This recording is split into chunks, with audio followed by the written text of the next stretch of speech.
नहमदुहु व नुसल्ली व नुसल्लिमु अला रसूलिहिल करीम अम्मा बाद फ़ाऊज़ु बिल्लाहि मिनश्शैतानिर रजीम बिस्मिल्लाहिर रहमानिर रहीम अस्सलातु वस्सलामु अलैका या रसूलल्लाह व अला आलिका व अस्हाबिका या हबीबल्लाह।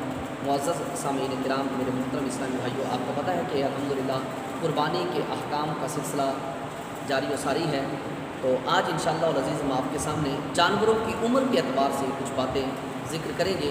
इनको ज़रूर देखिए, तवज्जो के साथ सुनिए और इसे दूसरों तक पहुँचाने की भी सही कीजिएगा। देखिए कि जो शरीयत ने इनकी उम्र मुकर्रर की है उसी उम्र का एतबार है। ऊँट की उम्र शरीयत ने 5 साल मुकर्रर की है कि अगर ऊँट 5 साल का हो तो उसकी आप कुर्बानी कर सकते हैं। 5 साल या उससे ज़ायद हो तो उसकी कुर्बानी करना जायज़ है। अगर इससे कम है तो ऊँट की कुर्बानी आप नहीं कर सकते। इसी तरह जो गाय भैंस वगैरह है या इसकी मुशाबत वाली दीगर चीज़ें हैं जो इनकी जिन्स से ताल्लुक़ रखती हैं, तो उनकी उम्र शरीयत ने 2 साल मुकर्रर की है। तो लिहाजा अगर ये 2 साल की उम्र को पहुंच जाते हैं ये जानवर, तो आप इनकी कुर्बानी बिला झिझक कर सकते हैं। तो बाज़ अब ऐसा भी होता है कि बाज़ लोग अपनी लाइल्मी की बिना पर ये कहते हैं कि जनाब उम्र का एतबार नहीं होता, ये देखा जाता है कि उसका वज़न कितना है। अगर किसी जानवर का बड़े का 3, साढ़े 3 मन 4 मन वज़न हो गया है तो उम्र नहीं भी पूरी हुई तो कोई बात नहीं, आप अल्लाह की बारगाह में कुर्बान कर दें। तो याद रखिएगा ऐसा हरगिज़ नहीं है। शरीयत ने उम्र मुकर्रर की है। अगर 2 साल गाय भैंस वगैरह इसकी जिसकी जो दीगर चीज़ें हैं, अगर उनकी उम्र 2 साल मुकम्मल हो जाती है और उनका गोश्त इतना नहीं है, उनका वज़न इतना नहीं है, तो आप उनकी कुर्बानी बिला झिझक कर सकते हैं। क्योंकि शरीयत ने जो चीज़ मुकर्रर की है, जब आप उस पर पूरे उतर गए, जिस जानवर की आप कुर्बानी करने जा रहे हैं, अगर वो शरीयत के उसूल के मुताबिक पूरा उतर रहा है तो आप उसकी कुर्बानी बिला झिझक कर सकते हैं। उसमें वज़न का एतबार हरगिज़ नहीं है। इसी तरह जो बकरी है और जो बकरा है, इसकी जिन्स की जो दीगर चीज़ें हैं, इनकी उम्र शरीयत ने 1 साल मुकर्रर की है। अगर ये जानवर 1 साल के हो जाएं या 1 साल से ज़ायद हो तो इनकी कुर्बानी आप बिला झिझक कर सकते हैं। हाँ, दुम्बे के मुतालिक जो होता है उसके मुतालिक फुक़हा ने फरमाया है कि दुम्बा अगर 6 माह का हो और दूर से देखने में वो 1 साल का लगे तो आप उसकी कुर्बानी भी कर सकते हैं। लेकिन इसमें एहतियात बरतनी है। सिर्फ दिल को तसल्ली नहीं देनी कि यार मुझे लग रहा है ये 1 साल का है, तो ऐसी दिल को तसल्ली नहीं देनी, बल्कि देखने से वाक़अतन लगे कि ये 1 साल का है। और ये कब लगेगा? जब वो जानवर मोटा ताज़ा होगा, फरमा होगा, सेहतमंद होगा, उसकी सेहत अच्छी होगी, उसका गोश्त पोस्ट एक अच्छा जुड़ा हुआ होगा, वो तो दूर से देखने से वो 1 साल का लगेगा। तो ऐसा जानवर जो दुम्बा है उसके मुतालिक फरमाया गया, अगर वो 6 माह का हो, उसकी उम्र 6 माह 1 साल से कम हो और कम अज़ कम 6 माह हो, 1 साल से कम हो, कम अज़ कम 6 माह हो, और वो दूर से देखने में 1 साल का लगे तो उसकी कुर्बानी करना भी जायज़ है। लेकिन इसमें आप एहतियात करें और दिल से पूछें कि आप वाक़अतन मैं ऊपर से कह रहा हूँ कुर्बानी देने के लिए, या वाक़अतन 1 साल का लगता भी है या नहीं।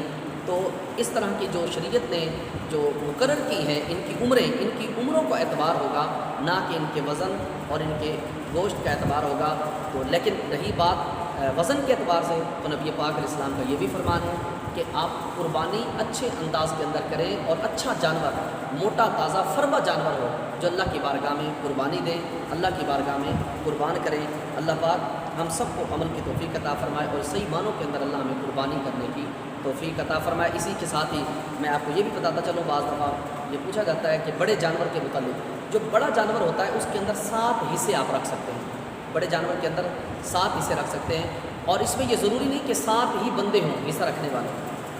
बड़ा जानवर है, उसके अंदर होते तो 7 ही थे, उसको 6 बंदे भी ज़बह कर सकते हैं मिलकर, उसके अंदर 5 बंदे भी उसको ख़रीद कर ज़बह कर सकते हैं, 4 भी, लेकिन हर एक का हिस्सा 7वें हिस्से से कम नहीं होना चाहिए। यानी अगर आप 5 बंदे एक जानवर को ज़बह कर रहे हैं, या 4 बंदे ज़बह कर रहे हैं, या 3 बंदे ज़बह कर रहे हैं, या 6 बंदे ज़बह कर रहे हैं, तो अब इसके अंदर सारे अपने अपने पैसे बराबर मिलाएंगे। या फिर ऐसा कर लिया जाए, एक बंदा 2 हिस्से रख ले, एक 3 हिस्से रख ले, बाकी एक रख लें, या तो हिस्सों के एतबार से रखें। अगर हिस्से नहीं करते तो फिर अगर उसके अंदर 5 बंदे हैं, उनके अंदर गोश्त अगर बराबर डिवाइड करना है, आपने तकसीम करना है, तो उस सूरत के अंदर वो 5 बंदे बराबर अपना हिस्सा मिलाएंगे, उसके अंदर बराबर अपने पैसे मिलाएंगे। ऐसा नहीं کہ اس کے اندر ایک کہتا ہے کہ جناب میں اتنے پیسے دے دیتا ہوں، میں اتنے پیسے دے دیتا ہوں جو ایک حصے سے بھی کم بننے ہوں، تو ایسی صورت کے اندر یاد رکھیے گا پھر یہ قربانی نہیں ہوگی۔ اور ایک یہ بھی پوچھا جاتا ہے کہ کیا قربانی کے بڑے جانور کے اندر عقیقے کا حصہ رکھ سکتے ہیں؟ کہ بھائی ہمارے گھر کے اندر 6 لوگوں پر قربانی واجب تھی، ہم نے ان کے 6 حصے رکھ لیے، اب ایک حصہ بچتا ہے وہ ہم کیا کریں؟ کیا ہم عقیقے کا رکھ سکتے ہیں؟ تو بھائی بلا جھجک آپ عقیقے کا حصہ بھی قربانی کے جانور میں رکھ سکتے ہیں۔ اپنے والدین مرحومین، وہ جو دنیا سے چلے گئے والدین، ان کی طرف سے بھی آپ قربانی کر سکتے ہیں، ان کی طرف سے بھی حصہ رکھ سکتے ہیں، بلکہ پوری امت مسلمہ کی طرف سے بھی آپ حصہ رکھ سکتے ہیں۔ نبی پاک علیہ الصلوۃ والسلام کے لیے بھی آپ حصہ رکھ سکتے ہیں، بلکہ نبی پاک علیہ الصلوۃ والسلام تو خود آپ 2 مینڈے ذبح کیا کرتے تھے، جیسا کہ حضرت انس بن مالک رضی اللہ تعالیٰ عنہ سے روایت ہے، آپ 2 مینڈے ذبح کر رہے تھے، کسی نے پوچھا ایسا کیوں کیا؟ تو آپ نے فرمایا کان نبی صلی اللہ علیہ وآلہ وسلم یضاحی بکبشتین وانا اضاحی بکبشتین، کہ نبی پاک علیہ السلام بھی 2 مینڈے ذبح کرتے تھے، اس لیے میں بھی 2 مینڈے ذبح کر رہا ہوں۔ نبی پاک علیہ السلام ایک اپنے لیے ذبح کرتے تھے اور ایک اپنی پوری امت کی طرف سے آقا علیہ السلام ذبح کیا کرتے تھے، تو یوں آپ پوری امت کی طرف سے بھی کر سکتے ہیں، نبی پاک علیہ السلام کے لیے بھی حصہ رکھ سکتے ہیں، اسی طرح دیگر اپنے مرحومین کے لیے بھی آپ حصہ رکھ سکتے ہیں، اس میں کسی قسم کی کوئی قباحت نہیں ہے۔ اللہ پاک ہم سب کو عمل کی توفیق عطا فرمائے اور مسائل سمجھنے، اس پر عمل کرنے اور اسے دوسروں تک بھی پہنچانے کی توفیق عطا فرمائے، آمین بجاہ نبی صلی اللہ علیہ وسلم۔